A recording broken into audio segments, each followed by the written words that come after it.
So with that, I'm going to turn it over to you, Simon. I know a lot of people want to share their screens. I'll let you do that if you'd like, or I'll flip. And Simon has been, as I say, he's a poster child. Many ways, he's engaged. He invests. He's involved with philanthropies, and he's intellectually curious, and he's a doer. So thank you, Simon. Thank you very much, Mark. I hope you hear me well. And thank you for your video, because it kind of showed to us the advantage of 5G, because with 5G, you wouldn't have these problems. So dear all, thank you for joining us for the 5G primer deep dive. My name is Simon Vine, and it is my honor to introduce the 5G series of deep dives to the members and guests of 361 firm. We're grateful to Mark for supporting this initiative. Those of us who prepared the session like to pride ourselves on its name, 5G, the money machine.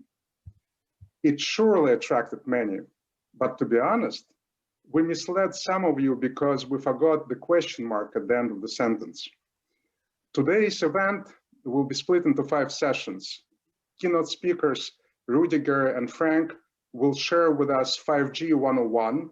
Then we'll have a coffee break in breakout rooms. Then Nitin will help us understand the public markets angle of 5G. His section will be followed by a champagne break in breakout rooms. And finally, we'll have the panel with our incredible keynote speakers and other as passionate and experienced 5G insiders.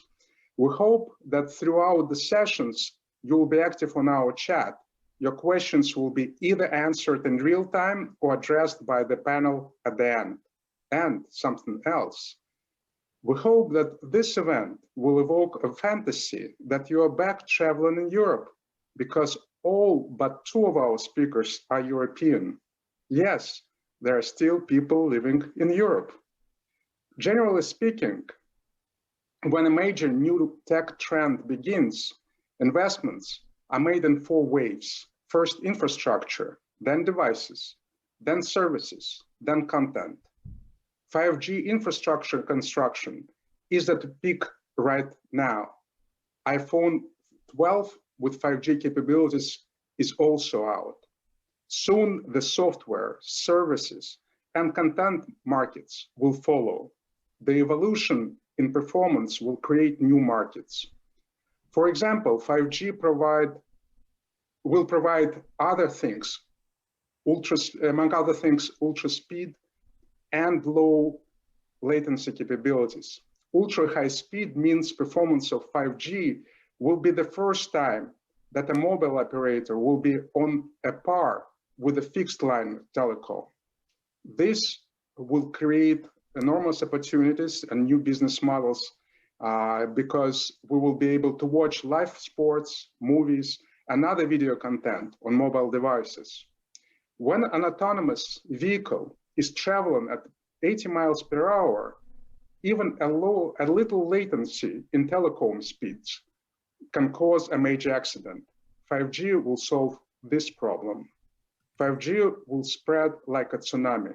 For instance, in Japan, the number of 5G users will exceed that of 4G by 2025.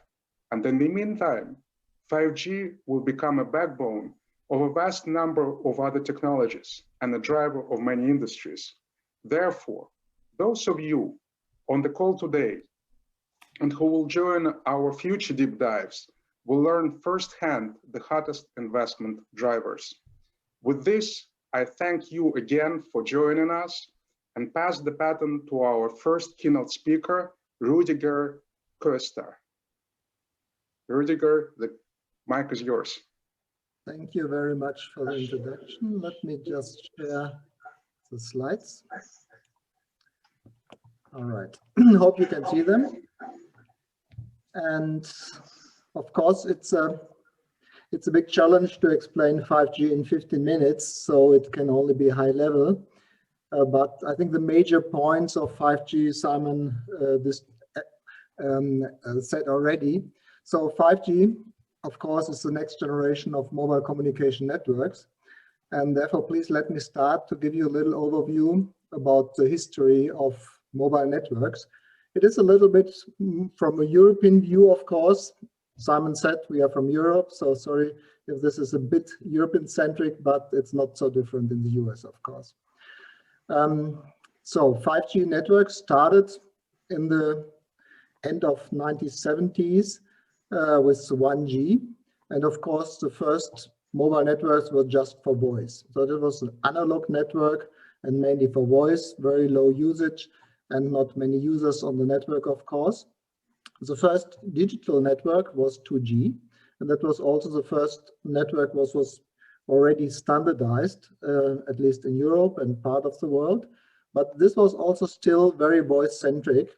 But we had already the first invention was the short message service. So we had the capability to send text as well. And this was actually also the time when I started in mobile communication. So I was part of standardizing 2G in Europe. And I was also part of rolling out 2G GSM in Germany. Of course, everybody was looking for the next generation. And I can tell you the generations are mainly every 10 years. So every 10 years, we have a new standard, more or less. And 3G came in about 2000. 2G was in 1990. And 3G started around 2000. So with 3G, we had first time the capability of real data. So 2G had some data, but that was just GPRS or Edge. So it was very low, slow. So nobody was really capable to use it. And also the phones haven't had real capability to use data. 3G was first time when we introduced data, which was fast enough really to browse in the internet. And here, of course, Steve Jobs with his new phone was really a driver for using this data.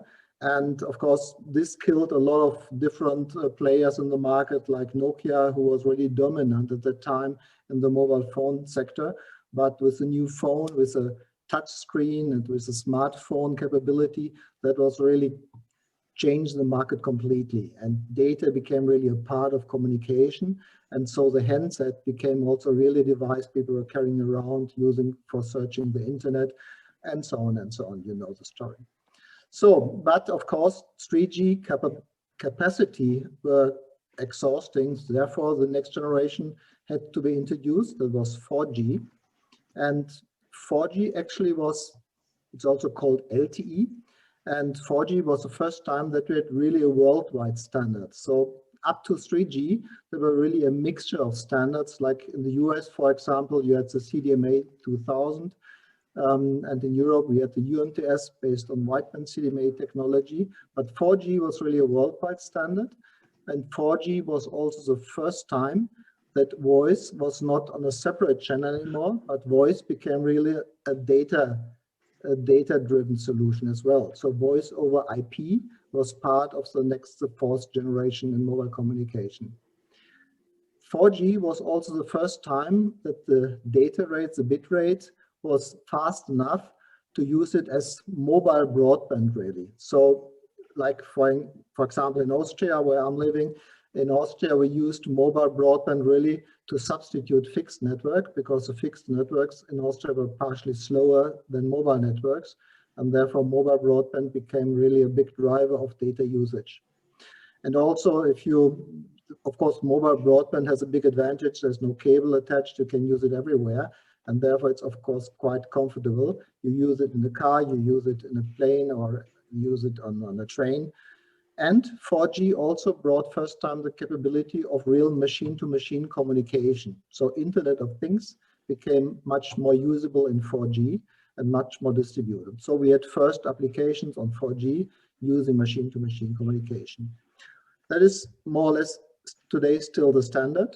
But of course, we needed the next network because also 4G were running out of capacity, and also capabilities, because we needed new standards to have faster networks, more responsive networks, which are much faster also in response times. And therefore 5G was invented. 5G actually doesn't have an own name. So we had GSM or TEC networks at the beginning. We had LTE, UMTS networks. 5G is just 5G. So we have a new 5G standard now. And 5G, of course, first of all, it's a sum of all of it, but it offers much more capabilities. So first of all, quite important, it has the capability to serve much more devices in a certain area. So for this, in this example, sorry for the square kilometers, we are still counting in kilometers in Europe. So the square kilometer, it's about 1 million devices. That means also you can use it for massive IoT. That means you have a lot of devices in the field which can be served by 5G.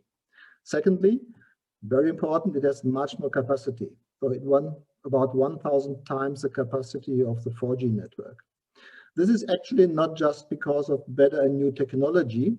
That is actually mainly because of more spectrum.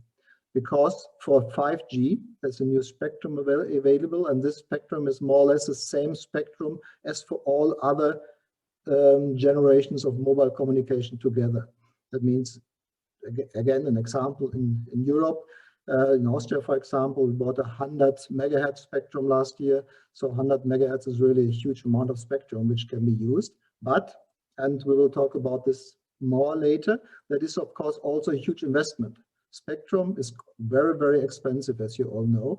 And that means buying a bunch of spectrum, which is not used from the very beginning, is a huge investment into the future. So the operators have to invest quite a lot into the networks before they can really start. Speed, of course, much more speed also per each single user. 5G offers up to 10 gigabit, for example, on data speed. And that allows, of course, a lot of different new use cases. And as said already, the latency, so the response time of the network is much shorter. And as Simon said at the beginning, this is more or less what today fixed line fixed line networks offers as well. But of course, without a cable, without a wire connected. So that means you can use it everywhere, anytime. And that, of course, offers a lot of new possibilities for the use case. And it's much easier to roll out because you don't need to have somebody assembling a new cable at home, somebody come to connect you, and you can use it everywhere. So this is, of course, a very big advantage of mobile communication. If we have a look into the capabilities, so what does 5G offer? 5G offers, of course, first of all, enhanced mobile broadband, means simply faster bit rates and more capacity. So that means we have extreme data rates, we have much more capacity per area, and that allows people to use higher bandwidth and higher band rates anywhere. Massive Internet of Things, as I said already, high density of nodes, ultra low complexity means also 5G offers also very low data rates. For example, if you have a specific sensor which is just sending some bits time per day, that is also a feature of 5G because that allows ultra low energy devices which maybe have a battery lifetime of 10 years. For example, for park sensors to see if there's a car on the street or not, you can use this low capacity sensors.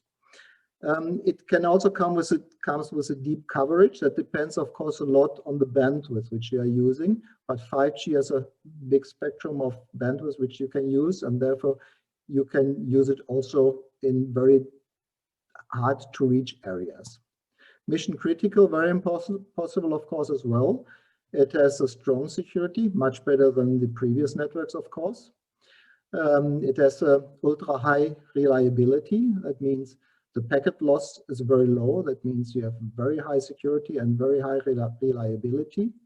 Ultra low latency, as I said already, down to a millisecond. That's very challenging. Let's say at least less than 5 milliseconds, but that allows almost all applications already to be run over 5G. And it is also extreme user mobility. So it can be used up to, for example, 300 kilometers per hour. That means ultra fast trains and fast moving objects can be served by 5G as well. So based on these capabilities, we can have a look into the actual use cases. And when we go through the use cases, you will see these are all user-centric use cases. So you can ask later, where's the operator and where's the business model for the operator? And maybe Frank will in a second speech talk about more from the operator point of view, and we can discuss later where the business case is. So let's look into the use cases for the user of the network. So first of all, 5G enables industrial automation, of course. It is a great technology for campuses and for production sites because it can be used in-house. It has a high reliability, short response times. So this is really important for machine-to-machine and production lines. Secondly, in smart cities, so digitalization of cities, of course, is very easy to be implemented by 5G. Smart cities, mobility, connectivity for citizens, emergency workers, construction workers, that all can be served by 5G. Drones, of course, as well, because 5G is fast enough and capable enough to steer drones. And we have shown that when I was CTO in Austria, we were able to steer a drone by 5G so that you don't need any other connection to the drone. It can be fully steered by 5G. And that helps, of course, also for emergency cases and delivery purposes and so on. Certainly defense as well. Every time when there's a new technology, defense will use it, of course, as well. So 5G gives, of course, with these capabilities, also possibilities for defense and police, for example, because 5G has a capability to separate different networks. It's a quite famous slicing of the network. That means you get very secure slices in the network, which are only detected for a certain purpose. Retail warehouses, of course, as well, similar to industrial automation. Healthcare, very important here, because due to the short response time and the high reliability, 5G applications can also be used for healthcare purpose. Live events, for example, for virtual reality, or to have a specific high capacity in a certain stadium where many people are located, so you can use it in this kind of events, for this kind of events. Smart agriculture, you can steer farming machines with 5G. You can track a cow. If a cow is somewhere and you don't know where it is, you can track where the cow is, or you can even track if the cow is pregnant or not, or if the cow has a problem. So this kind of applications can be done with 5G, of course, as well. And for home usage, due to the high capacity and high speed and short response time, 5G, of course, offers a lot of gaming, AR, VR capabilities for kids and home usage. But also for cars, for example. As we all know, cars are more and more automatic driven, steered. So if you use home office in the car, or if kids are in the back of the car, want to use gaming or video streaming, that is of course also possible via 5G. So as you can see, 5G offers a big variety of different applications and possibilities. And the good thing is here that there's no wire connected. That means you can have a device and you can implement a device which can be used everywhere. It's a worldwide standard, so it can be used in all different parts of the world. And therefore, it offers a lot of opportunities for startups, for smaller companies which would like to sell not just in a certain area, but maybe more worldwide, and that offers a lot of capabilities due to the standardized user interfaces and standardized interfaces in 5G. So what about the networks? I talked briefly about it. We all talked about the use cases for the user, but the networks, of course, are also very important because the network is the enabler, and 5G has to be rolled out by the network operators. And here's a little bit the difficulty, and because as said, first you have to spend a huge amount of money for the spectrum, then you have to spend a huge amount of money for rolling out the networks, because all these use cases can only be used if you have a nationwide or more or less nationwide coverage. That of course is quite challenging because you have to invest a lot of money before this kind of services can be used nationwide. Again, let's start with the use cases here. A lot of different use cases. In the past, it all has been served by different kind of networks. In the past, we had an IoT network, we had a couple of private networks, Wi-Fi networks, we had a fixed network, we have mobile networks with different standards. But all these use cases should be served in the future just by one future 5G network. Still, we have different access networks. We have a 5G network, which still has to be rolled out because it's just started to roll out 5G networks. We have still Wi-Fi networks, we have fixed network, we have 4G networks, but the 5G standard allows to connect them all to one single core. And that of course has already a big advantage because more or less 5G helps to combine all the old legacy access networks and bring them together with one 5G core network. And that network, of course, can serve all the different vertical business we talked about. So that is at the end also a simplification for the operators, because here with 5G, we have the first time that really mobile and fixed and also local networks are converging into one standard.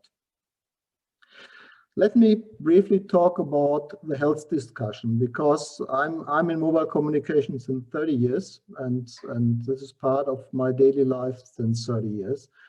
And with 5G, of course, there's coming up again the same discussions. Is it risky? Does it harm you? And what I would like, I cannot discuss it holistically, of course, because this is a very lengthy discussion, but just to give you a brief idea of what we are talking about. So mobile radio is one out of plenty use cases of electromagnetic waves. So mobile communication is simply one slot of electromagnetic waves from the wide spectrum of electromagnetic waves. And if you look at the whole range of radiation, you have non-ionizing radiation and you have ionizing radiation.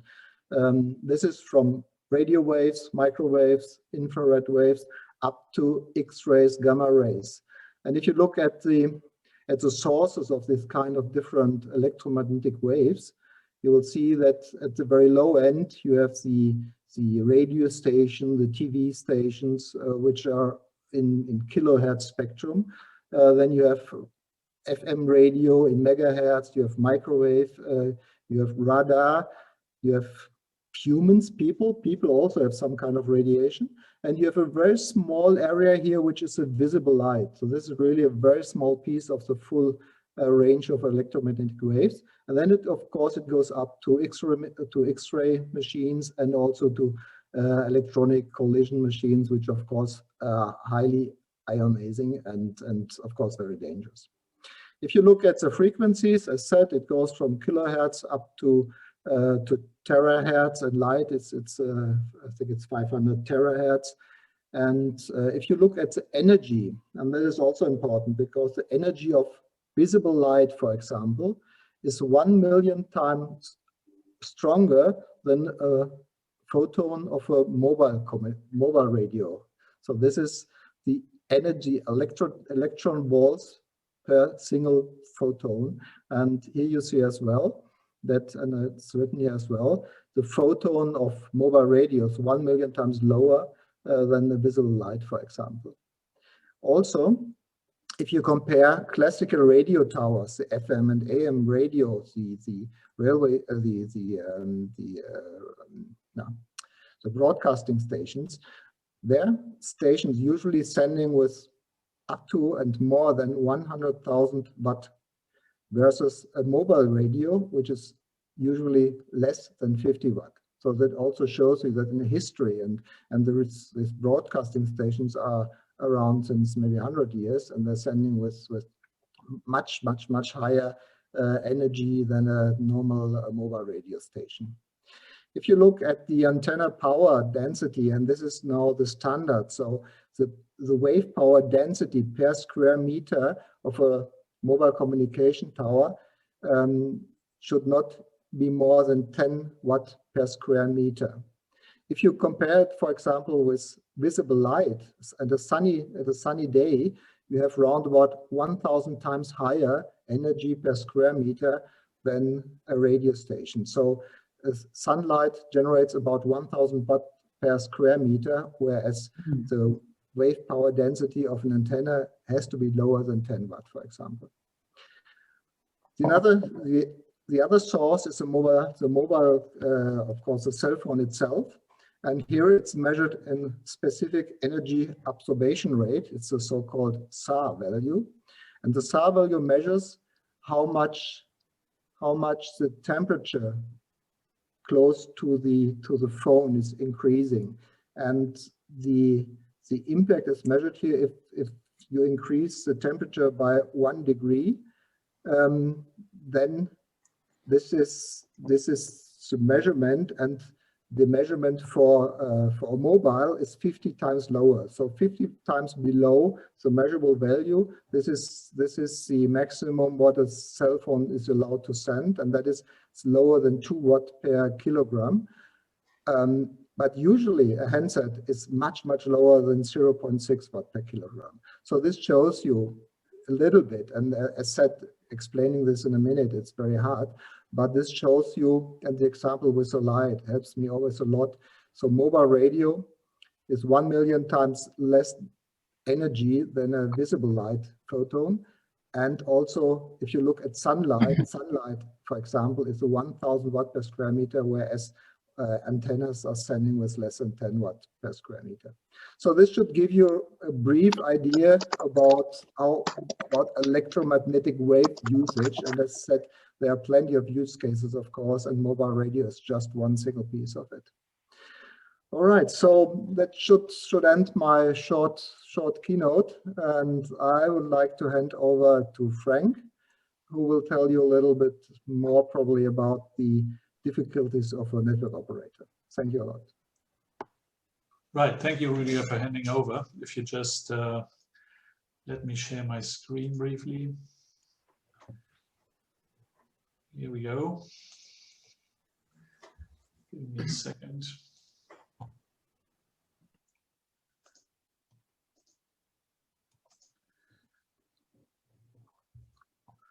Right, so thank you very much for having me here. I'm really excited to talk in front of this audience here, which is great.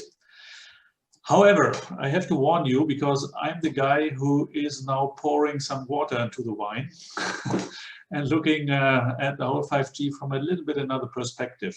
And that is the perspective from the mobile network operators.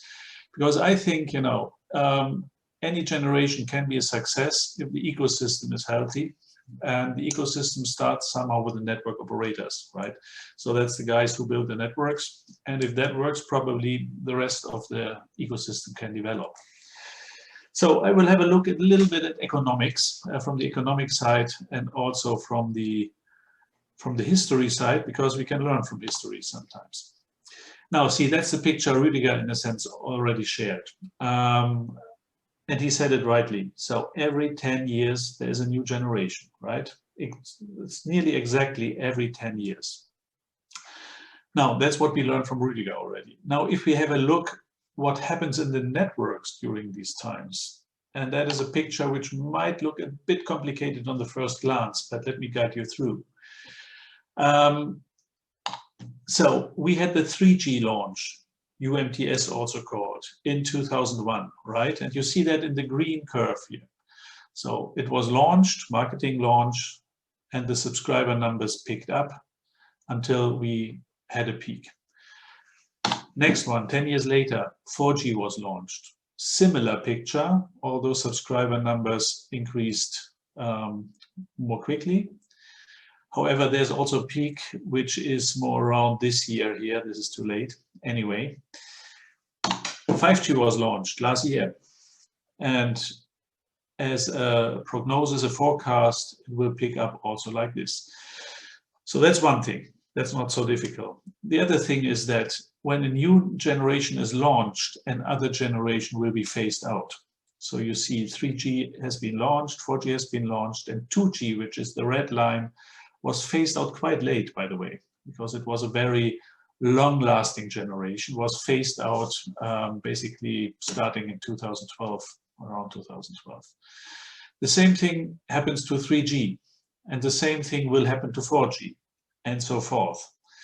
Now, if we talk about 4G, we see it a bit better in this picture here. That is the 4G from 2005 to 2021. And you immediately see that 4G has such a big subscriber base that I think during the beginning of the 20s, so 21, 22 to probably 25, we see that 4G will be dominating in the markets. And I'm not saying that is a good message or a bad message, because I think 4G still has a lot to deliver. But anyway, we talk about 5G here. So the evolvement of 5G will take naturally some time, like in the generations before. The point I want to make is, and in order to be very clear, I put it in the table. That is what we already discussed. Every 10 years, a new generation, which, by the way, means every 10 years, a huge, huge investment. And the investment goes into A, the spectrum, the license for the spectrum, B, technology, the network, C, the handsets and subsidies, and so on, and many, many more things. Now, then I put here the peak rollout year. That's basically the year when the generation started to decline, so the phase out started. And if you look at that and you compare the time from launch to phase out, you see that was for 2G 21 years, which is a long time. For 3G, it was 12 years. For 4G, only 10 years. And I have no idea what it will be for 5G. Probably it will be even shorter. And I do think that is a bad message, because the exploitation time of each generation is increasing. However, the initial investment for mobile operators is in the similar range. Yeah, we are just getting quicker and quicker here. And that is giving a headache to operators and making things not really easy. And if we be really, really honest and have a closer look at this scenario through all these generations, you will see that it's not only 2, 3, 4, and 5G. There are interim generations. They call it 2.5G, 3.5G. And these are driven also by major investments, not as big as the initial generation investment, but still big. These are about features which were missing when the generation was introduced. That was about change in the market demand. Like in 2G, it was about data services, quicker data services. In 3G, the same, even quicker data services. In 4G, it was more about efficiency. It was LTE advanced. So we have interim generations here. And of course, one question is, how good will be the 5G we are discussing right now and even today? Is it providing all the features Rüdiger presented, for instance, and which are on all the marketing screens? Or will there be a 5.5G? Or will 6G kick in as earlier than we think and provide many features we would have expected for 5G? I think these are questions on the table. And combined to that, we have to ask ourselves, or the operators have to ask themselves, where are the revenues from 5G? Where is the capex to build the networks and to build the ecosystem? And where the hell is the return of invest? And this is where I would like to guide you a little bit through now, to give a glance how the situation, how we see the situation today. So here's a wonderful picture, which, by the way, the source you see here is the GSMA, which is the Mobile Association, the Worldwide Mobile Association. And as they are the GSMA Association, they are not known for coming with conservative figures on revenue growth. Definitely not. Yeah, so they are more pushy. Still, here's a picture. Although it's 2018, I can assure you the situation did not change in 19 and 20. What we see here, we see some big operators. Unfortunately, India is missing, which I think is a mistake, but anyway, which you see down here. And it shows the revenue growth in 2018 from these operators. Now, the interesting curve is the light blue curve, because that's the sum. Yeah, that's the total. The red curve, which kind of shows promising, is the curve for non-telco services like pay TV and other services. The dark blue curve is the curve for core telco services, mobile and fixed. So, and what you see immediately, that the non-telco services do not contribute much to the overall revenue growth at all. So basically the dark blue curve and light blue curve are in the same range. Still, please look at the light blue curve. You see that from some exceptions, I can't remember what happened in Turkcell in that year, some extraordinary event, but even in China, it cooled down in 2018 with a low growth. You see China Unicom here, you see China Telecom here. And if you come to these operators, in essence, they have a growth of 1–2% year on year, which is quite low. And if we have another look at this picture, which I like very much, and also the GSMA was involved, so it is not conservative. You see two things. You see the revenue growth, the global revenue growth of mobile operators. And, you know, they like to compare it with the worldwide inflation rate, which is not so much my part. I look at the revenue growth here of the operators. And the world was okay in 2008 to 2011. We had, you know, 6 to 7% growth, a little dip here, but doesn't matter. So in a good range. Then from 2011, it started to decline. Yeah, and from 2014, it apparently stayed between, you know, 1%, 2% in that range. Now I ask myself, when I look at that picture, were there effects from 4G? Because, as we said, have seen earlier, 2G was launched in 2011. To be fair, it needs a few years, you know, to have a significant coverage and attract customers. But still, it was launched here, and here it went up. The growth curve of the revenue went the other way, more southbound. And I think that is something at least to think about. Yeah? And apparently what is true, 4G did not contribute vastly to revenue growth. Maybe there were other factors, but it was not the savior of the world at that time. And we've seen similar slides to what we see for 5G. What is new, what is better, what is faster. It was just a generation before. Now, you know, what's always good in this is, let's look at the customers. What do the customers expect from 5G? What do they want? What is their willingness to pay? And here's also, and forgive me to say it once again, a GSMA a chart, so certainly not conservative. And they asked 15,000 customers or potential customers from 60 countries, developed countries around the world. So they had a few choices to answer.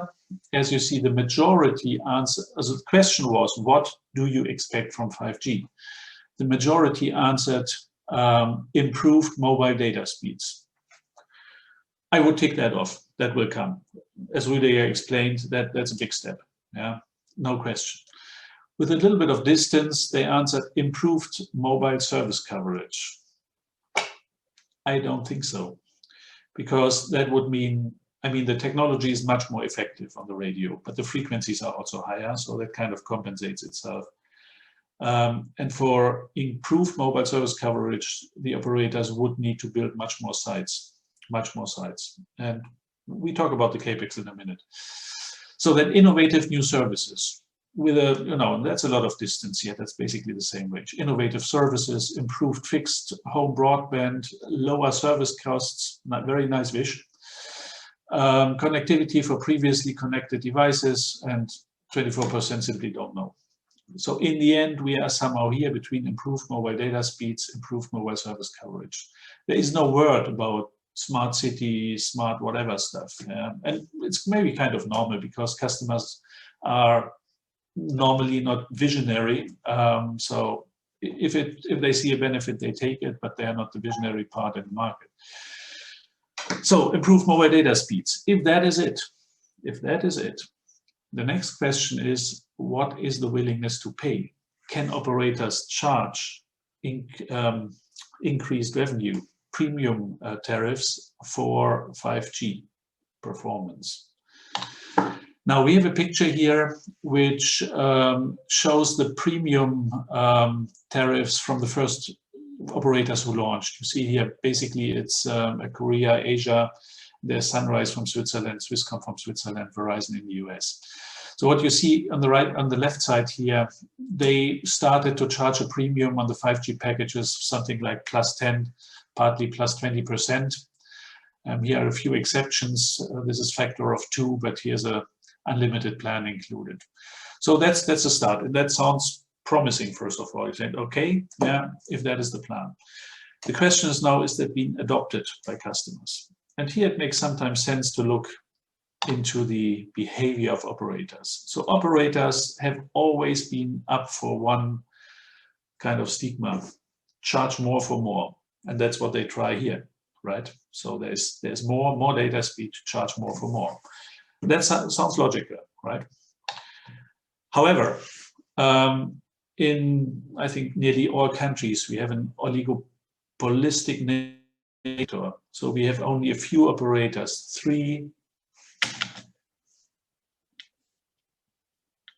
Can you still hear me? Because I had a short outage here. Yeah, thank you. So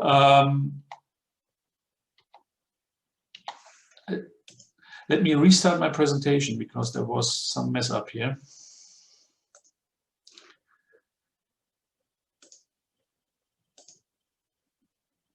So here we go again. So I talked about the oligopolistic market structure. In most of the countries, we have 3 operators, 4, in lucky countries, 5 operators. However, it's still a few, and that oligopolistic structure means they influence each other in terms of market behavior. If one moves, the other adopts, kind of. And that happens all the past 30 to 40 years.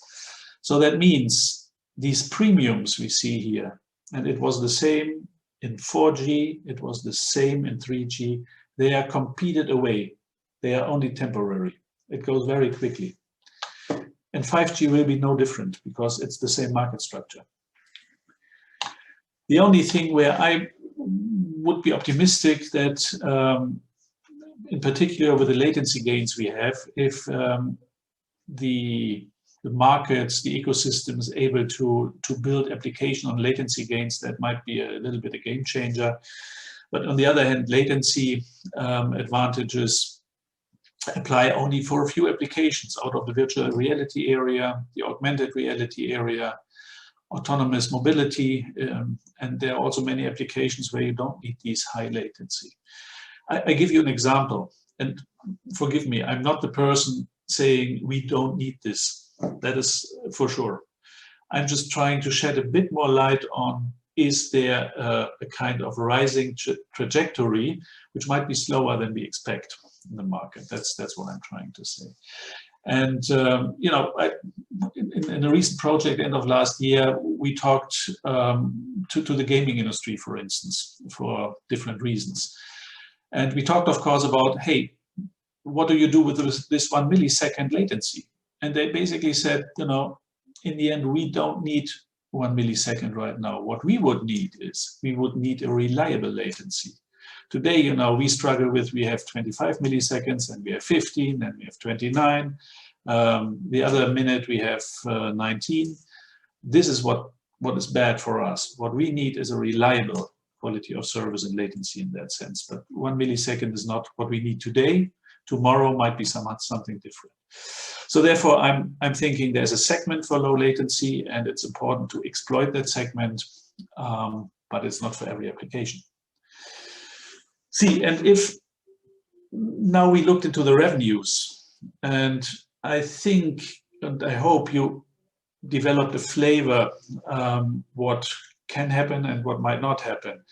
We have to ask ourselves, where do we get the capex from, or where do the operators get the capex from to build these networks and to finance all of that? And that's what you see wonderful in the industry at the moment, what happens. So there are operators who have a lot of debt, like Telefonica, a dramatic debt situation, and there are others who are okay, who simply need to raise the capex for their 5G build out. And what we see in the industry, and you're certainly aware, is they are selling their towers, their sites. And I think the biggest deal from, 4 weeks ago, I think, was that Texius, the tower company of Telefonica, was taken over by American Tower for an insane multiple of 30.9 of the operating profit. Cellnex is basically buying every month or every 2 weeks some tower companies, at least around Europe. Vantage is the tower company of Vodafone. They had an IPO last week, very successful, 12 billion euro, 2 billion to external investors. And there are many, many others. So they are selling their towers. That is leading for mobile operators into a split and change of the value chain. The old value chain was, we acquire sites, so we build infrastructure, we build mobile technology on it, we create services, we sell services, in brief. Now the first part is going away. It will be done by the tower companies who have a different target. And I cannot say if that is a good or a bad development. It can even be a good and supporting development. There's just one thing, which I think we can say, is that you can only sell your asset once. And at some point of time, 6G will come, and you need a new generation to finance. And let's see how that goes financially. But now let me talk a little bit about what I see in 5G. Rüdiger went greatly into the details, which was really super, good overview. I abbreviated a little bit. So for me, from the technology side, 5G offers 4 main features. The first feature is the highly efficient so-called new radio. That is radio on the wireless side, so what is put on the rooftops, which gives a lot of spectrum efficiency, much higher throughput. We discussed it, and can connect much more devices. Additionally to that, it's also energy saving. So if we talk green, it helps as well. So it makes much more capacity out of the current spectrum. And that's, I think, a big step forward. So what has the customer from that? Probably not too much. The biggest benefit is for the operators, because it simply is higher efficiency, saves money for the same capacity. The second thing, which I think would be, if it would come in time, a major step forward, is the so-called network slicing or virtualization. I talk about that again in a minute. So that is giving not only efficiency, but we would be able to offer multiple services, especially in the direction for industry or industrial solutions. And the time to market would be much shorter. Hang on a second, I come back to network slicing, what it is in detail. Third thing, the high density network was already mentioned. Massive each and everything. There's a high capacity, higher throughput. We have many sensors, many terminals. That is certainly one of the biggest steps here. However, if we build a high density network, let's also be clear, that needs, again, CapEx. And the densifying of networks has always been, in the past decades, a challenge for operators. They do as much as they need to do, as much as capacity they need to deliver. So high density network, technology-wise, it's there. CapEx-wise, I put a question mark. And the fourth very important point was mentioned already, that's the low latency, which I think is most important for augmented reality, virtual reality, and any autonomous driving and vehicles, which, by the way, are already partly there with or with 5G. If you look at warehouses, for instance, there we have it already. It's not yet there on the normal road or street. And I'm not sure if I should be happy or unhappy about this fact, because I think there is still something to do to make it safe. Nevertheless, when these are the four main ingredients, and I know there are many more, but the 4 big pillars, we have to ask ourselves, where are the applications? And there's one thing which is super positive about 5G, and Rüdiger will probably support me on that one. In all the generations before, the terminals were too late. All the generations before. I think 5G is the first time where the phones and the sensors are really there, first time in mobile comms history, which is a good message. So the terminal side is prepared. The question is, where are the value-added services? And if you look at the picture, probably it's too small to read. It's what we know. It's the smart home, the smart city, it's industry automation, and many more, self-driving cars. Are they dream work? Question number one. Will they come in the next few years? And which of them would also work in 4G, where any startup, any new company can even work on today? And I say many of them will work in 4G. So where's the ecosystem? Think about health, for instance, big topic. So yeah, there are many little startups developing in the health area, but it needs an ecosystem. It needs kind of boundaries, maybe a bit of regulation where people can rely on. So where is that evolving? Is there a smart city ecosystem, or is any small company developing some solution on its own? And the really important question is, what is the timeline for that? And as I might have indicated before, probably it's launching slower than we expect. It is launching, so a lot of things are happening, but the market impact is probably slower than we have expected. Now let me come to one of my favorites here, which is the network slicing and virtualization. And what is a network slice? So a network slice is, in essence, you know, if you imagine this whole network, there's a radio network, a core network, service platforms, transmission, everything is there. And purely virtual, you can cut out a slice and sell it to a client.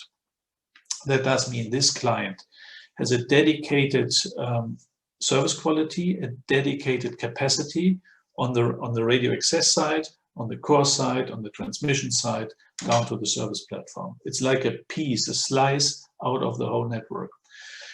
And for that client, it is important that he can rely on these service parameters.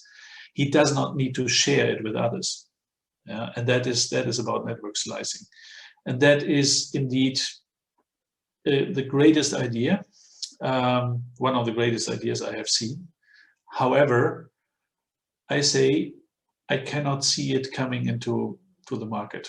I see trials, I see it in the lab, but to have it big time in the field, I would love to see it, but at the moment it's still invisible and far away. So that is certainly would be some big potential, especially for the enterprise and B2B business. And here I would also vote for a positive revenue potential. Now, if that is coming late, you know, there's always no disadvantage without advantage. If that is coming late, that might be a chance for another topic, which is evolving around 5G, and that are opportunities for private 5G networks. And I know that is very much different between the countries and continents here. So private 5G network or campus network is more or less a mid-European term. I know in the US you have CBRS, which is not exactly the same because CBRS is apparently unlicensed spectrum. Private networks are on licensed spectrum. You have to apply for a license for very small money. And in essence, it does mean, if I look at Germany in that sense, that companies, industrial companies, for instance, like BMW or Mercedes, they apply for a license and they can put their factory control on such a 5G network. And it's their network. They don't share any capacity whatsoever with anybody. It's their network. And that's what I think bears a big, big potential. If network slicing is not going to come, because network slicing would be economically probably the better way. But I don't see it in the very next future. So let's watch out for private 5G networks. It might be a great opportunity here. So last but not least, that was 5G. And let's be very honest now, I said it in the beginning, 6G is on the horizon. And if the 10-year scheme is valid, in 9 years we have a launch of 6G. And it might be that some 5G features, which might be too late, like really a massive IoT or the famous virtual slicing, network slicing, might finally only come with 6G. I don't know. Maybe there's a 5.5G. I'm just seeing that there are two things which are a bit under pressure with the implementation. So I just scanned the news, and I've read that Finland, which is apparently still a small country, is investing already today 700 million in 6G research. There was a big press release from the EU, I think last week or 2 weeks ago, going to invest 900 million in 6G research from 21 to 27. So things are already moving on 6G. And 6G will need and will have small and cheap receivers. And that's the precondition for really massive IoTs, which is the IoT is the Internet of Things, obviously, and the things need sensors, and the things is a mass market, and the mass market needs really cheap sensors. And so that is something to develop and maybe to invest in, small, cheap receivers. There are already, of course, developments, but mainly these are spin-offs from universities. And these sensors can be implemented everywhere then, and they are really cheap, much cheaper than for 5G today. We will see frequencies in the terahertz range, also unlicensed spectrum probably, to connect all these sensors. That is what they call today massive IoT.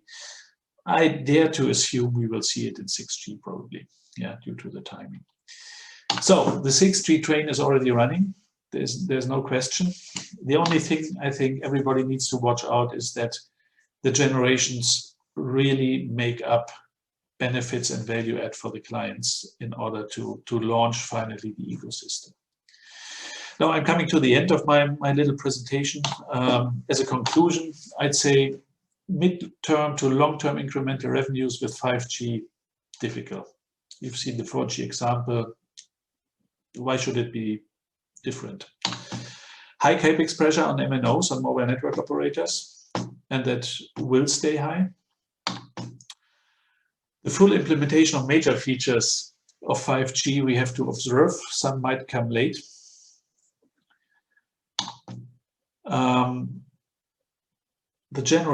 Each generation has to prove tangible added value for the business cases. And once again, I mentioned the health business case. So that was a project with hospitals where 5G services should be brought to hospitals to make them more efficient.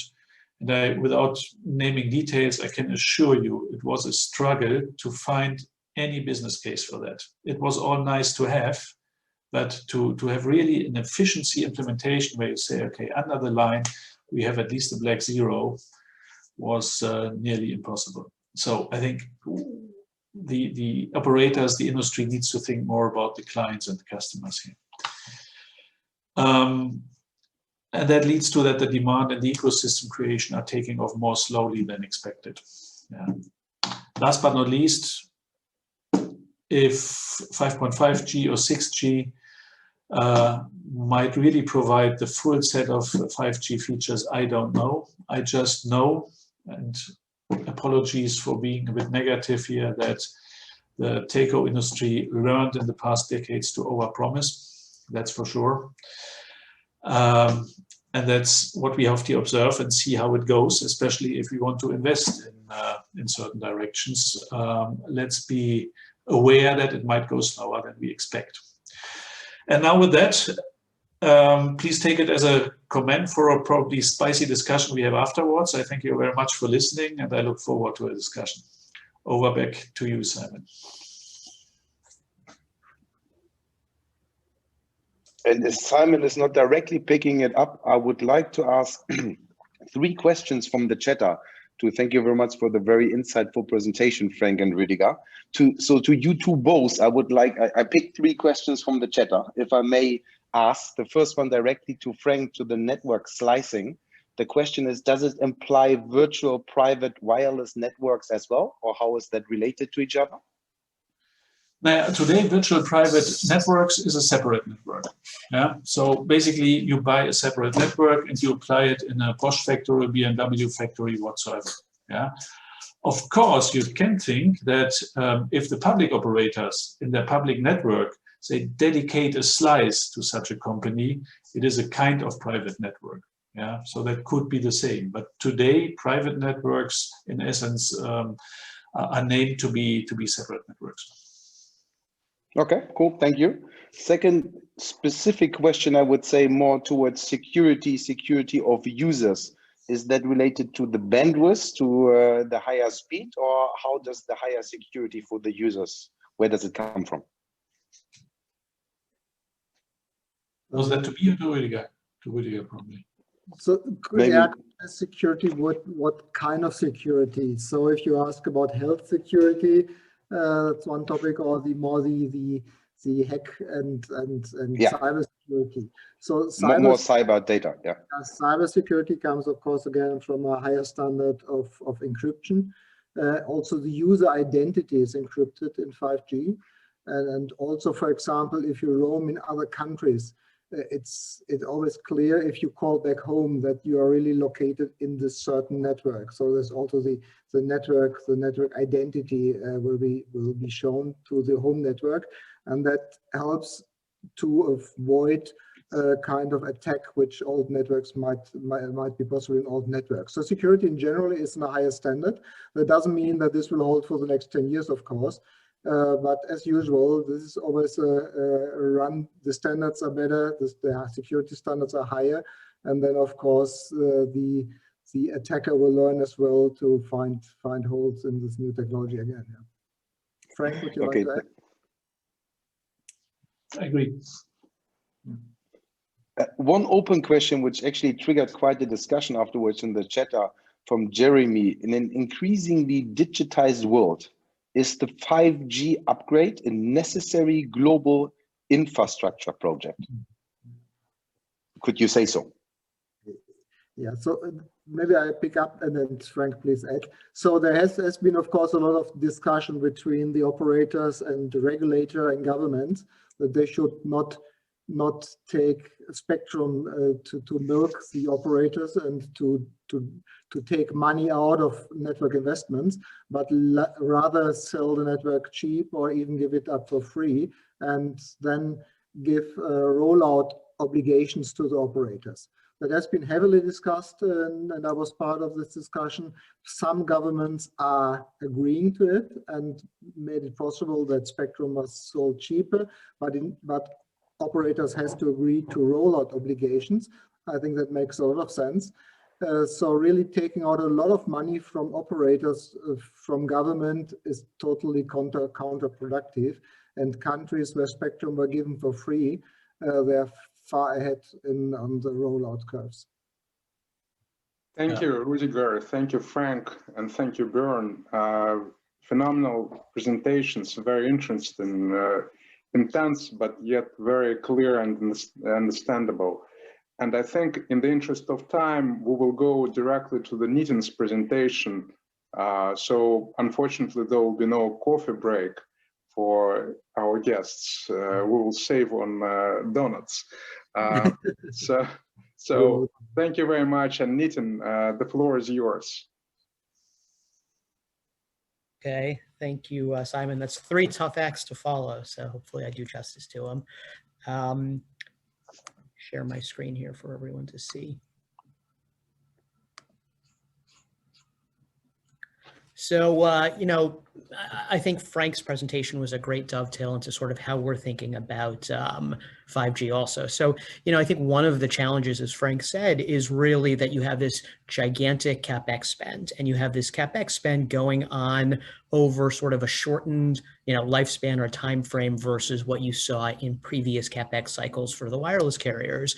And on top of that, you don't have much revenue growth because you effectively have in every country 3 to 4 operators, you know, with very little marginal cost. So, you know, when they spend this exorbitant amount of money on a new standard, they really don't get much of a return on that standard in terms of revenue growth, like Frank said, just because, you know, they're all competing down, you know, pricing to marginal cost. And so I think that proves a challenge for identifying the best investments in 5G, especially just because, again, more CapEx, shorter time frame. So just, you know, without rehashing what Rüdiger and Frank said, you know, in our mind, you know, 5G is really smaller cells, denser antennas and more spectrum.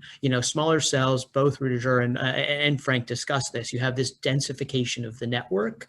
As Frank said in sort of his final few points, you have denser antennas and you have basically these new radios that are effectively allowing for antennas that are pointed directly to the phones, lots of different, in terms of beamforming, lots of different ways in which the antenna and the radio network is getting, faster, smarter, denser to handle this higher, number of bits per hertz. And then the last thing is really more spectrum. And you're seeing just such large, as Rudiger said, you're seeing such large increases in the amount of spectrum coming on to the market for 5G. And as Frank said, you're actually seeing the ecosystem in terms of the phones and the antennas and the IoT devices already readied for those antennas. So we think, again, this provides opportunities, but, just as all investors are looking, we're looking for, one, the companies that don't have to invest this massive CapEx, but will be beneficiaries of the CapEx spend and, all of these three traits occurring in sort of the 5G spend. So they're not spending the CapEx dollars, but they're beneficiaries of others spending the CapEx dollars. So what we would call sort of, capital intensity light software businesses, infrastructure businesses that are benefiting from the spend of others. And then also on top of that, in terms of the companies that are spending the money, we're looking for the ones where, if they are spending, then, where they're spending, there's real barrier to entry. So there isn't this massive competing down of pricing, which destroys ROI. And so, one of the areas, as Frank said, network splicing, Rudiger said also, that's one area where we think there is opportunity, and there's opportunity for some of the Greenfield networks. So, the second box below, Greenfield Networks to really offer a new type of virtualized wireless network where we think the ROI is high on that CapEx spend, but that's very different than the legacy operators that Frank mentioned that aren't seeing sort of a very high return on their capital spend. So in a nutshell, that's how we think about 5G from an investment perspective. Now I'll just get into sort of some of the names where we're invested, and they really fit into these four boxes: cable, Greenfield Networks, as I mentioned earlier, semiconductor infrastructure, and cybersecurity, which jives with Bjorn's question just now to Frank and Rudiger. But so when we think about cable, cable has the largest infrastructure in the ground and sort of the most last mile connectivity into the home. So the first point, largest infrastructure in the ground. As you see above, you have all these small cells, and these small cells need backhaul. And so, it's very tough, especially, looking at it from a US perspective, it's very tough for operators, especially, infrastructure providers, as, Rudiger mentioned, this convergence between the fixed network and the wireless network. It's very tough for these fixed network operators to, dig up city sidewalks and roll out fiber to connect to these small cells. So one area where we see opportunity is really in cable, just because cable has the largest, network of infrastructure into the ground. And so that infrastructure into the ground is already electrified. So, if you have, as you densify the infrastructure in small cells, you can very easily see a small cell being built, on the street below me here in New York, and have that effectively plug into the Charter communication spectrum network that's already in the ground, that's already servicing homes. So we think that's a way for cable to play on the network that they've already built and the CapEx that's already spent, where they can sort of get an addended revenue stream through 5G backhaul. The other way we think, as in all of the sort of enabling new applications that Frank mentioned, we think that that connection into the home is so valuable, just because cable is still the fastest way into the home. With DOCSIS 3.1 at 1 gigabit per second, when you get to DOCSIS 3.2, you're at sort of multiple sort of gigabytes up to 10 gigabytes per second with very little, again, capital spent to increase those speeds into the home. So, you have a video game, or you have somebody using one of these, this mass densification of the IoT network that Rudiger mentioned.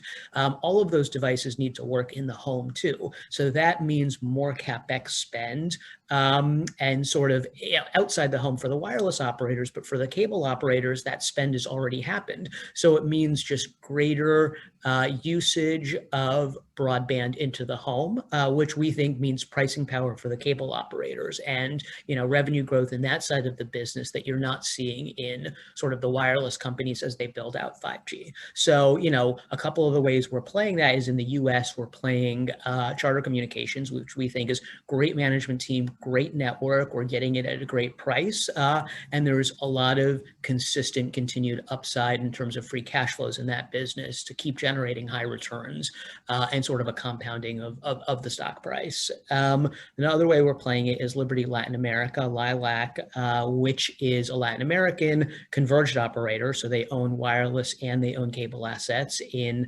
across Latin America, and they own the undersea fiber cable connecting North America to, the US to the Caribbean, Central America, and South America. So we think that fiber network is very valuable. We think the convergence of the wireless and the wireline is valuable in terms of picking the spots to deploy 5G versus deploying fixed. We think the returns are a lot higher, again, from this network, that fixed network that they have. And we also think there's an incredible roll-up opportunity to continue to roll up small Latin American cable companies and realize synergy values. So those are two of the ways we think we're playing cable, and we think cable, again, benefits from massive data infrastructure spend in 5G. The next way is really Greenfield Networks that I already mentioned. So, we're playing this through Dish Networks. We think Charlie Ergen is doing some really interesting and incredible things with Dish in terms of the spectrum that he's purchased, which we think is worth more than the market is valuing the overall business. And we think that he is playing in a great spot with the network slicing that Frank mentioned, where, Dish, as they build their new wireless network, they can effectively slice out the network and create what Charlie calls the AWS of wireless networks by slicing private networks for, the FANG companies of the world. We also are playing this through Reliance Industries in India, where we think they have a phenomenal virtualized network. And as they roll out 5G, we think that they can play in sort of this network slicing. And, the point to mention here, as I mentioned earlier, is really that these are greenfield networks, right? They're starting from a blank, as Charlie says, they're starting from a blank sheet of paper, so they can do a lot of things with virtualizing their software that allows them to get closer to network slicing than, some of the legacy operators can do, because they're layering 5G on top of 4G on top of 3G. And so, we think that's sort of a very interesting place for us to play, where CapEx is being spent, but we think the returns are higher given the differentiation on the network slicing side. The next way we're really playing this is semiconductor infrastructure. So clearly there's a massive spend on all these small cells, these denser antennas and the radios, and the spectrum that's sort of being lit up amongst these small cells and denser antennas. And so one of the ways we're really looking at that, and again, in terms of what Rudiger mentioned around IoT spend, we think DRAM is a great way to play some of these trends. You're seeing more DRAM needed in the small cells, in the radios, at the device level in IoT. You've seen massive consolidation in the industry, where you had something like 9 operators in 2012, and that's basically come down to about 3 to 4 operators today in terms of DRAM manufacturing. And so we think they have a lot more pricing power, and with sort of mid to high teens revenue growth, you get 25 to 30% free cash flow growth. So we're playing that through Micron, which we think, again, great business, great management team running and building that business and allocating capital. We're also playing it through NXPI, where they have some interesting technology on the gallium arsenide side, which handles the higher frequencies that Frank mentioned that are needed for, and I guess Rudiger and Frank both mentioned, that are needed for some of the different spectrum on 5G.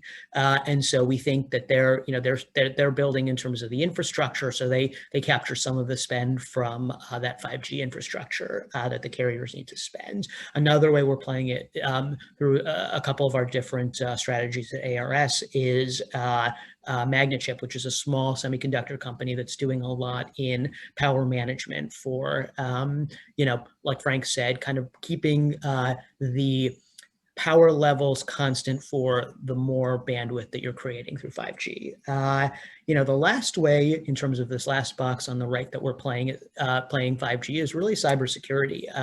And Bjorn mentioned this in his questions just now, but with all of these IoT devices, with this sort of interconnected world, we've all heard the stories about, the fish tank that, the connected fish tank, and, that the hackers were able to come in through the fish tank and compromise an entire, company's network. And so there's so many situations like that as we sort of interconnect these networks that create so many points of interconnectedness, which means so many more points of entry for hackers.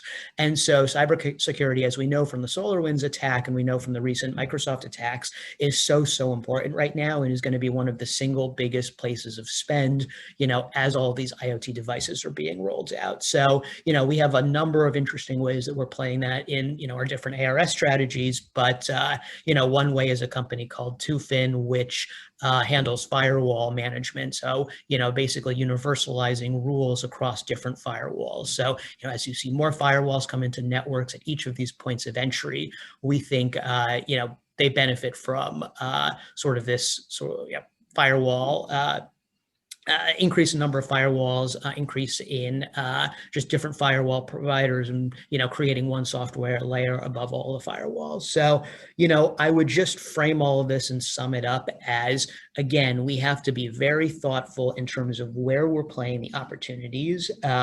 We think that we're playing it through a mix of really great risk rewards in terms of businesses that have stable, steady free cash flow, and are really, capturing sort of incremental revenue streams from 5G.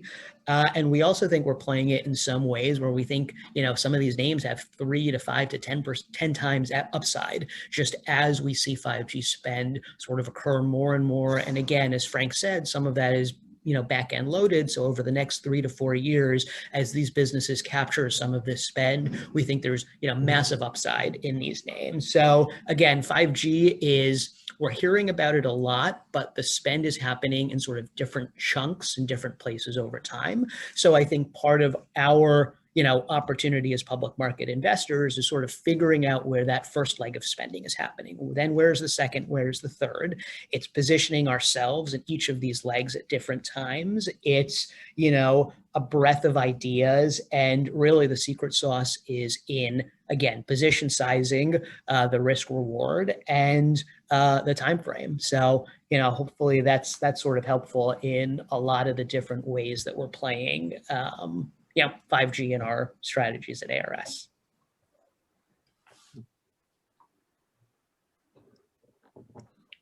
I'll turn it back to you, Simon.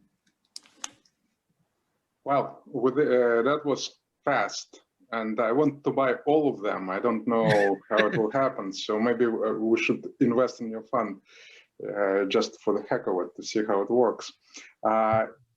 Ladies and gentlemen, it's a pleasure of having you with us all this time and listening to us, and I'm sure you were very focused on our presentations and didn't get distracted by iPhones.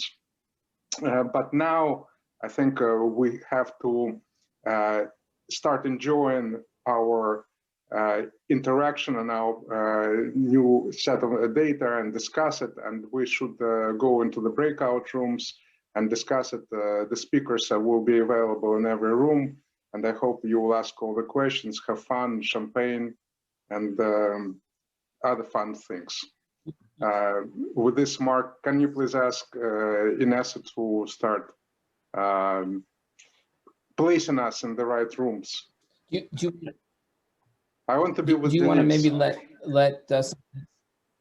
Okay. Do you want to, before we do that, do you want to let people know who else might be available? We have Rudiger, Frank, Nitzan, also Vani, Bjorn, and a late addition from the Telefonica 5G. Helena.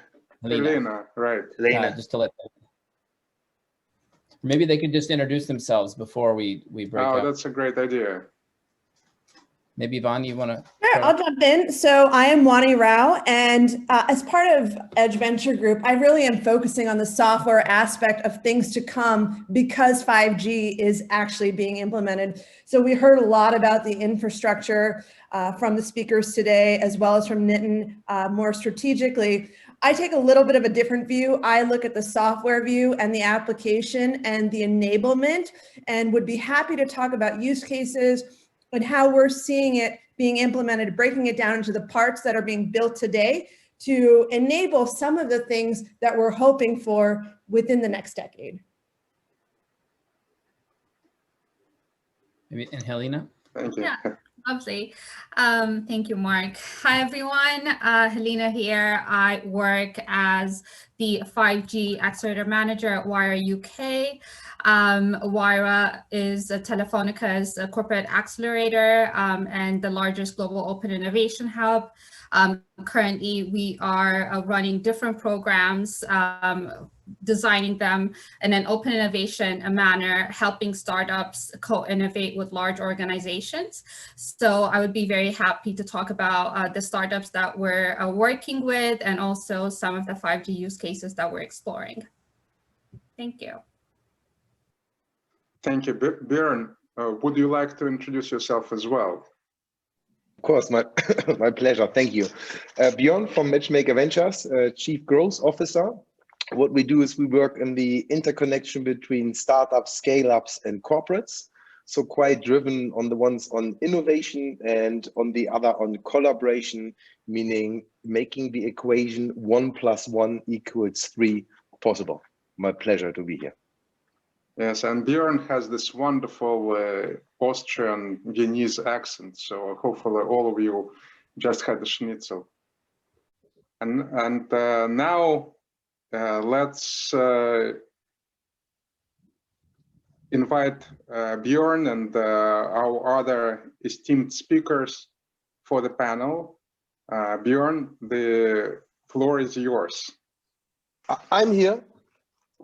Did everybody return already? How much, just a general question before I start, how much time do we have left before we completely terminate it? We have at least 25 minutes, but some people may stay over time. So it depends on the number of questions, I guess, for many of us. Cool. So first one, I will try to read the chatter. I think Vani will support me with questions. So feel free to just write your, see there has been some questions in the meantime, which I didn't see. So if you still have open questions related to 5G, please, put them in the chat. I will try to follow up on those. Just starting with recapping, I think at least 2 questions which I found interesting on the chat, which I would like to ask our panel participants. First one, 5G backbone. The question was, is it required to have a proper 5G backbone in place to enable a proper digitalization in the different countries? So is it a prerequisite kind of thing? And maybe I start with, because it's easy for me, with Frank or Rüdiger. I cannot see everybody. Yeah, okay, we'll start. So yeah, sure. I mean, increasing data rates needs increasing backbone capacity, of course. So the backbones, they definitely need fiber. You need actually fiber up to the site, more or less. We talked earlier about that you can use also cable to provide capacity to the site.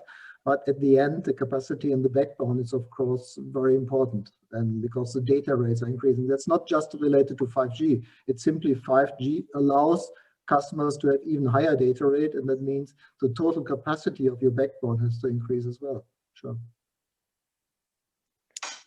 Yeah. Exactly. My second question, actually building on that, there was the question: is 5G, or why should I 5G if I have also fiber optic solution? If I have Wi-Fi, the new Wi-Fi 6. So how is that? Why do I need 5G if I actually have nice fiber and Wi-Fi solutions? Goes a little bit in the same direction, maybe. Yeah, I think we had this discussion in our breakout room a bit because that is frequently asked, and it's a very good question, by the way. So you run into it, why don't Wi-Fi 6? Well, Wi-Fi 6 is in the end, not much more than the generation before. It has a bit higher security, but there are a few things. So Wi-Fi is not built for voice calls. Yes, it works somehow, but only somehow. Second thing, Wi-Fi is not built for mobility. It cannot provide seamless mobility. And as Rüdiger rightly said in our breakout room, it is not licensed spectrum. So everybody can, share spectrum in that way. And Wi-Fi networks today, at least in the 2.4 gigahertz band, but also meanwhile in the 5 gigahertz band sometimes, are totally overloaded. So if you want to have a decent quality or whatsoever, Wi-Fi is not the solution. And eventually it requires wiring, right? Also the Wi-Fi, the router will require some wiring. Sure. I mean, as I said earlier, every wireless network is in the end a wireline network. There's just an antenna or router, and then it's a wireline network. That's a fact. And the more capacity you need to channel, the bigger the pipe has to be. And see, if you have 10 gigabit per second in 5G, you have to have at least a 10 gigabit bit per second pipe, whether that is now cable with DOCSIS 3 or any fiber technology. That's it. Thank you. A question coming? No, I thought there was a question from the audience. Also, feel free to use the mic, of course, and just shoot in your questions. So I might always hold it for a second in case I sense there's a question coming. Otherwise, I've prepared some questions. Again, we elaborated a little bit on quite. Can I ask one question? I was curious for an Asian perspective, and I'm going to call on you, Brian, just because you're the closest one. You're sitting in Manila. You like to invest in your backyard, and we've talked about how Asia is so steps ahead of us. And Inessa was on. She's getting 5G in Korea, I think this weekend. But what are you seeing in Asia? I always said that it seemed like Japan was a step ahead, Korea just behind, then Europe, and then the US. Is that still the case? Applications as well, it seems. Yeah, but it looks like that. And I think, even in Southeast Asia, Singapore and Hong Kong are way ahead of everyone else. I think the major difficulty in the emerging markets, particularly in Vietnam or Philippines or Indonesia, is just that the land area is so big, and primarily to do 5G, the capex is very significant. And then especially for the telcos that we speak to. And oligopolistic market structure exists, as expected. And a lot of the technologies they're adopting isn't really 5G still, in my opinion. It's more like 4G plus, or they like to say, millimeter wave, or, they like to use other terms. But then, when you do it on the latency test, you do not see it as real 5G as it should be implemented. So I think it's a watered down version. And a lot of it is just marketing. And that's also the perception on the floor. The question is, why do I need a 5G phone or a 5G plan if my 4G one works just fine? So that revenue uplift of 1 to 2% is accurate also in this part of the world. And yes, we do see more adoption in the Japanese market, primarily because they're more developed. And I guess there's also strong government commitment to rolling out of 5G. But for the emerging markets, really 4G is the dominant technology and continues to be so. And my question on the floor really is there different flavors of 5G that we need to be aware of, or it may be more advanced version of 4G being masqueraded as 5G? So that, we would be more educated also on this front.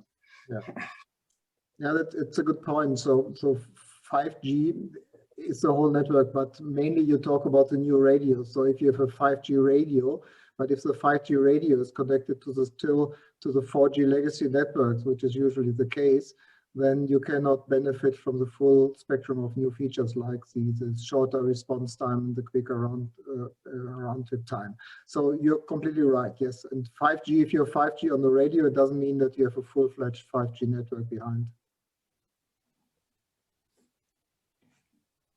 I'm actually asking a question a little bit building on that, because we heard the US, Europe, and Asia splitting in between the very advanced and the emerging markets.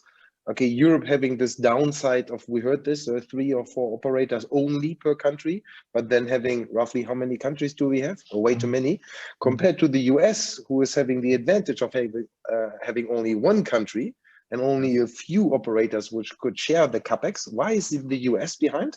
Or is the US in fact behind? I'm really asking the question. Does anybody, Rüdiger or Frank, has some insights on that? John Pescator? Or maybe somebody from Telefonica, from Vira, has any insights on that?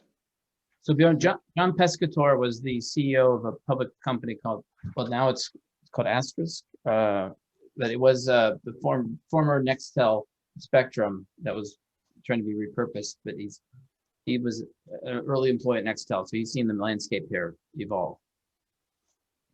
Yeah, and just repeat the question quickly in terms of the US and its being further behind, or is it behind? Question mark. So we heard some advanced Asian countries are leading. Then we have the emerging Asian countries. Europe a little bit lagging behind, but also having the challenge of these multinational countries behind. So a lot of supplier, let's say. I would assume the US having the advantage, huge country, only 3 or 4 operators. So how is it the US in the global race currently? I guess my 2 cents would be that not that it's behind, but the US has typically had difficulty moving in one direction as for the entire country. I mean, standards and so I think that hurt early on, that the operators didn't move together, and so I think there are some innovative things going on from CBRS to private networks, but so maybe overall, if you looked at it together and tried to add it up, you might say that they're behind, and but I think there's a lot of unique things happening and a lot of opportunity in the US right now. And I think you also in the US you also have just sort of a difference in landmass, right? And so when you hear the operators talking about 5G rollouts, they consistently refer to NFL cities. And so you just have a larger population concentration in the top 30, 35 cities in the country. And so you have a much better, quicker rollout there than you do in some of the super rural areas. And we were just talking about this in the breakout, is you saw this with the tower industry in the US, 20, 30 years ago, where each wireless operator historically was building their own towers. And then it just got, when you were talking about building the entire country, it got too onerous in terms of capital investment. So the towers all got divested, and then they all started, becoming multi-tenants on a single tower. And so, I think, and you see this with 5G, right? When you're talking about just such a massive infrastructure build, you'll see it in the NFL cities faster in the next 3, 4, 5 years, but the rural areas, I think, is where you have the big gap. And that's just the nature of the country, I guess. I would also add that some countries do have some ability to leapfrog a little bit because they didn't have this full deployment of 4G, or they didn't have a complete deployment of it. Whereas the US has had a complete deployment. It's not necessarily behind. It's just, it's adding on. And some of these other countries have a lesser version, and they're able to move a little bit faster with all of these other advantages that some of the other gentlemen have discussed. Yeah, one aspect is probably also that in the US, the spectrum situation is not clear in the country. So you have different spectrums in different areas, and maybe John can tell much more about it. That in Europe, at least for the countries, it's more clear. So all over Europe, it's also quite diverse picture, but in each country you have a clearer picture and just one standard. So that helps, of course, a lot. And in the US, also spectrum is extremely expensive. So like Japan, who made it very cheap, that helped a lot to sponsor the rollout. In South Korea, for example, also they started very, very, very early. And I think they had the spectrum free of charge even. So in US, spectrum is quite or very expensive. That is also hindering the rollout. I just see the question in the chat as well, was the ban from specific Huawei, Chinese supplier for hardware. How is it currently processing or proceeding in the US? And I think actually probably you know better really guys, well, in Europe partially it's also at least under observation. So who's filling the gap? How smooth is that running? Yeah, and there's even a bigger problem. The bigger problem is the patent, the IPR topic, because Huawei is owning by far the biggest bunch of patents on 5G. That means if anybody will roll out 5G, he has to pay less license to Huawei, which is probably not so known. So in the past, like if you go back to 3G, Qualcomm was the big money maker on the patents. Qualcomm owned most of the 3G patents and made a fortune out of it. Today, the 5G is dominated by Huawei and others. So ZTE also. So China is holding the biggest part of 5G patents. That means if the European... And that is part of the standard. So whenever and wherever you use 5G, you have to pay license fees, and that is mostly going to China. And I think in addition, there's also an economic or financial argument coming with it, because when Huawei turned up in the market, they turned up as price breaker in our markets, basically. So they went clearly under, and the others had to move. So they brought prices down by far. And if one competitor, no matter if he's from China or not, is breaking away or banned, we have less competitors, and that means rising prices and equipment prices, for instance. And that means even more capex, and that means the problem is getting bigger. So thank you for highlighting. This is Luke. I have a quick question off of that last question. So is that the reason that there's such a push for maybe at least to talk about 6G, because China kind of dominates that in the licensing space, to kind of jump that issue? Yep, definitely. So and everybody will remember when Donald Trump talked about 6G, and we have to be push on 6G. So that was certainly a part of it, that the US is really has almost missed 5G, and therefore, of course, it's dominated by Asia and then South Korea and China. So certainly there should be a big push that the Western world should be back on 6G. Yeah. Interesting. I just read that Helena's unfortunately leaving. We had the second person from Viral, because I just wanted to ask the question. We heard a lot about the telcos, about the governments in the countries. Now my question was like, what are startup scale-ups in here? How big is the potential? Can there really be a game changer? And what's the proper form to collaborate or to enhance those? I can speak to that. So in Fantastic. the startup, Helena has. Oh. I was gonna Go ahead. Yeah, I can stay for this question, and then I'll just have to jump off. But go ahead, Vani. Okay, excellent. Well, in my standpoint, I think the market is gigantic in terms of what is possible with software. So we've talked a lot about hardware and telecom, and there's a lot of barriers that have to be put into place.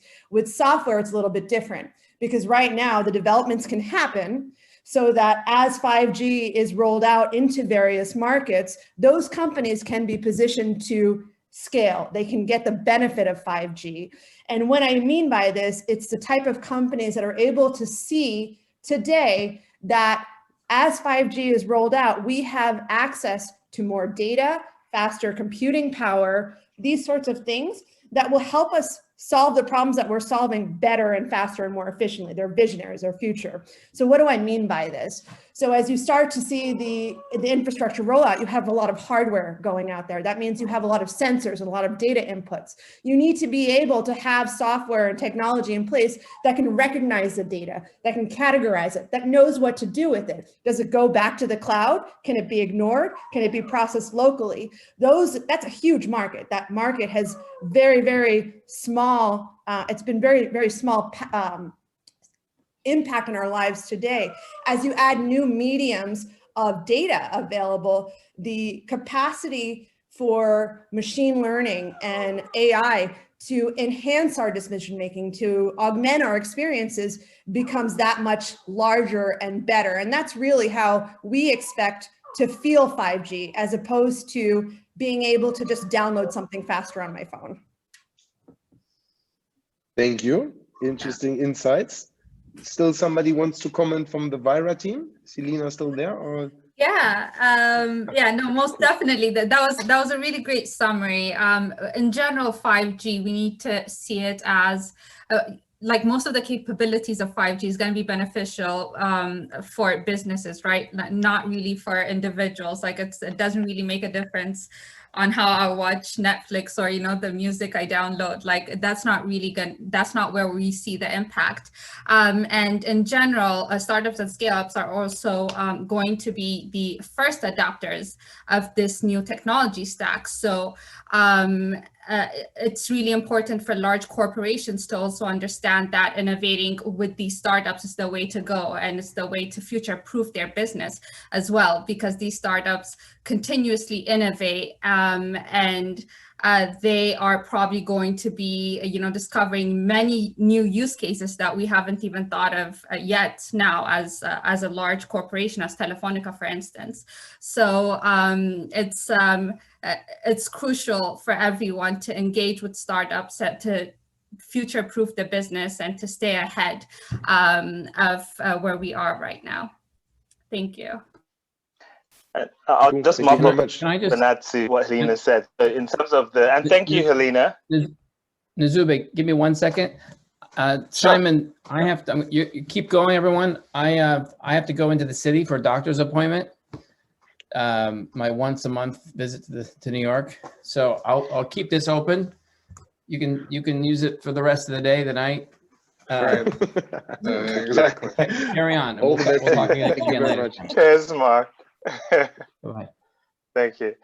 Thank you, Mark. So I think just from the Wire Telefonica perspective, something Helena mentioned in the smaller breakout room I thought is worth highlighting is how Telefonica is positioning to encourage and nurture that ecosystem. So the Wire brand, as you know, the open innovation hub of Telefonica, has been around for nearly 10 years. And in the UK, we've been around for about 8 years. We've accelerated over 300 companies. We've invested in 2/3 of them. We've done business with many of them as well, trading millions of pounds. So with 5G specifically, we were best placed to apply for a bid. This is a government grant that allowed us to create a set of clusters in the West Midlands. So 3 clusters in the West Midlands in England, and with 3 sort of different missions. So looking at that pipeline from educating the ecosystem and startups and entrepreneurs about what 5G is and how they can look at applications within that space, to supporting them with the ideation phase and, you know, working with them on the scale up and the rollout. I know Helena mentioned a sports car company, one of our portfolio companies currently in the UK, that's working on autonomous car road sweepers, you said?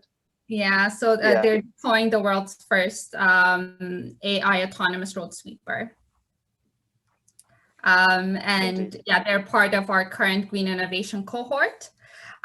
So we're basically, we are running an open innovation accelerator, and we have 10 amazing clean tech companies that are working on different verticals, that is water, built environment, transport, circular economy.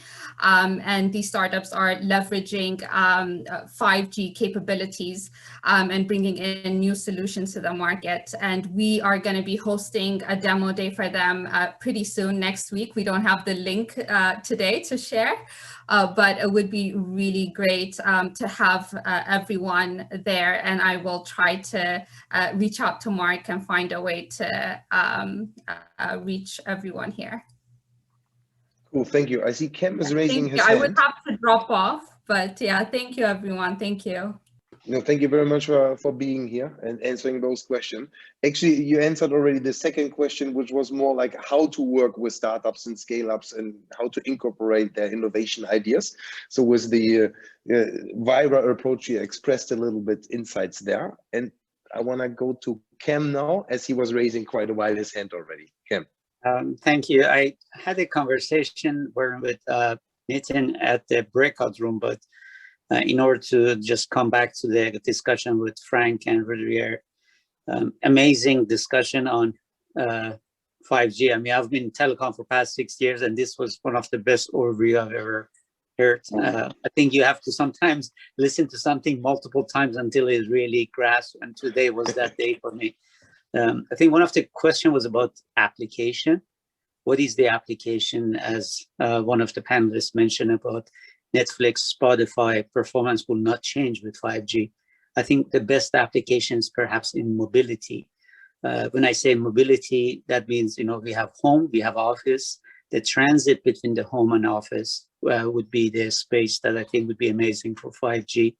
And not for autonomy, because, you know, autonomous car really don't need 5G that much to operate, as if, you know, because they have all the capability in the vehicle in itself.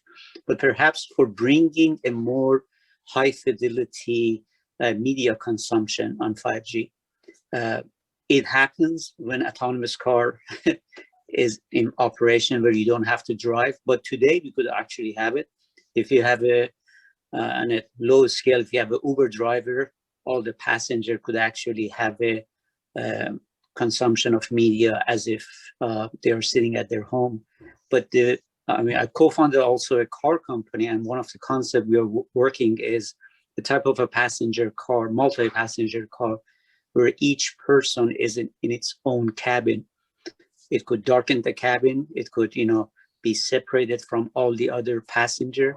And I think that would be a great application for 5G because it requires a high-speed connectivity. It also becomes a communication center. So you're really within the congested area of the city. So now your 1 hour drive is not just 1 hour listening to the music or being on a clubhouse, listening to the, you know, discussion. It would be having a work. So you work for 6 hours and 1 hour going and coming back is in this vehicle. So just wanted to mention this could be a good application. And Kim, I think that's a great point because when we think about startups and what we're looking at, again, it's things that are already developed or being developed that can be utilized today that can be scaled with 5G.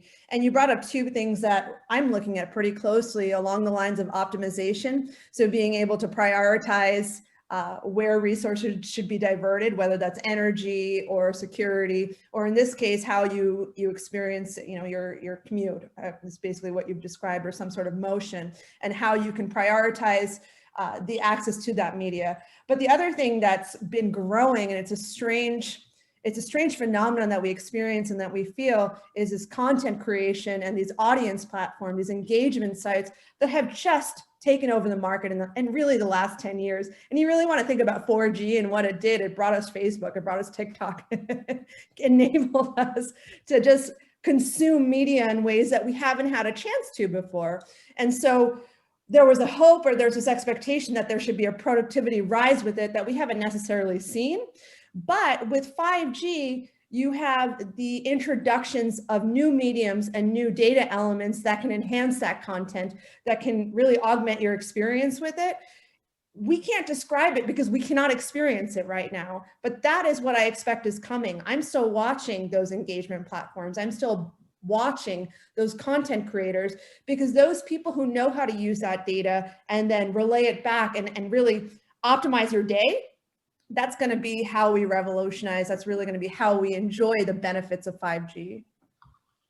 And Vani, just to close on the comment that you made, right now, each one of us could be in a vehicle going from point A to point B. As long as our communication doesn't drop, as long as we're not disrupted by another person wanting to exit the car, disrupting our train of thought, our communication. It doesn't matter where we are at home, at the office, or in the transit. Even if you are, let's say on the lower class of the economic that do not own a car, take a bus. You say, don't take a bus, sit in this vehicle. It will still take an hour, but during the time that you're sitting here, I want you to answer a call, or I want you to be, moderating another conversation. So all of these use cases help, we reach something that we all say COVID could bring, which is a connected planet. So thank you for having me. As I usually say it on Clubhouse, I'm done. Thank you very much. Was almost a nice closing. Still, the chat is open. Still free to call in if you have questions. We still have most of our very nice keynote speakers here, experts, people from around the globe. So feel free. Maybe as long as people are thinking about new questions, I'd like to comment to Cam, because I think it's an excellent topic, and it's an important topic, this autonomous driving, because it's all over the place. And I think there's one point I came across between 5G and probably 6G, and that is the amount of sensors which are being used in a car. It's a technical topic though, yeah. But the amount of sensors in a car in a 6G world, in a visionary 6G world, is increasing by far, because every little thing is being measured and censored and then combined, and that is what can't be achieved with 5G. 5G is good, for a few sensors and driving the cars in a certain area, but 6G would be then more about the famous, sorry for the marketing speech, but for the connected world around the car as well. Yeah, so you have at every street lamp you have a sensor. That is the vision of 6G, which is probably the next stage of autonomous driving, if I may call it like that. Just wanted to follow on Frank's comment. So when you look at the car in smart city, car is actually, even though I co-founded the car company, car has a conflict with a smart city, because car prevents people to be on the road as a pedestrian or as a bicyclist. So now if you really want to have a safe car, not only this is, so basically I'm not against car, I'm against car ownership. Because car ownership, especially when the driver says, I like to drive the way I like.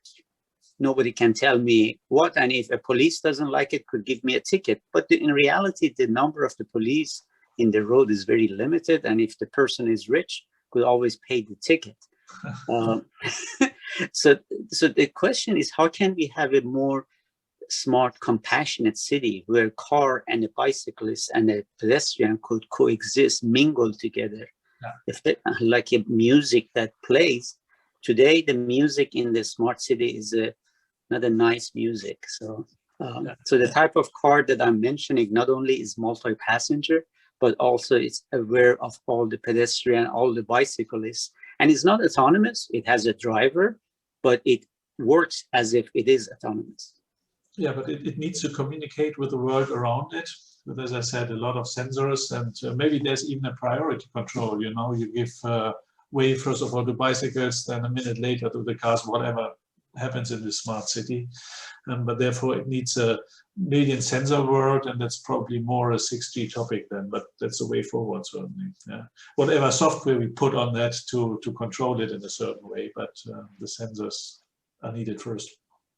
Yeah, this is Luke. Just to add on to that a little bit, I know that in the presentation you talked about V2V communication, but I know companies, there's very few companies that are focused on the infrastructure to vehicle and vehicle to infrastructure type areas, which is probably a big challenge with integrating with the current infrastructure that we have with all those different type sensory technologies. So interesting. Yeah, absolutely.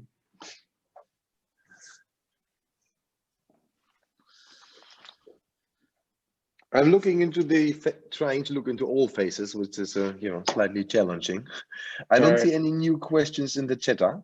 Otherwise, I would hand the word maybe back to Simon, if he's still there. Well, Björn, thank you very much, and thank you everyone who is participating in the discussion, and especially the guests, and of course all the wonderful speakers and the panel members. I think we had a very productive discussion. I think Inessa will summarize it and put it, in a file, so that let's say I'm going to review the records, because I learned so much, and I'm sure that if I listen again to what you said today, I will learn even more. I will understand much better the whole space. For me, it was extremely productive, and I'm sure for many other listeners, it was the same. And I'm very impressed that many of our listeners came from all parts of the world. Brian is from Philippines, and there were people from India. Lina is from Sweden. So it's extremely exciting to understand that, you know, we on this platform unite all people from all over the world. And thank you very much for being with us through these late hours and through all this long presentation. And we look forward to seeing you again at our next deep dive session, which will be mostly dedicated to startups, those which can help us understand the space even better. Thank you. Thank you very much all. Thank you. Thank you, Simon. Thank you, everybody.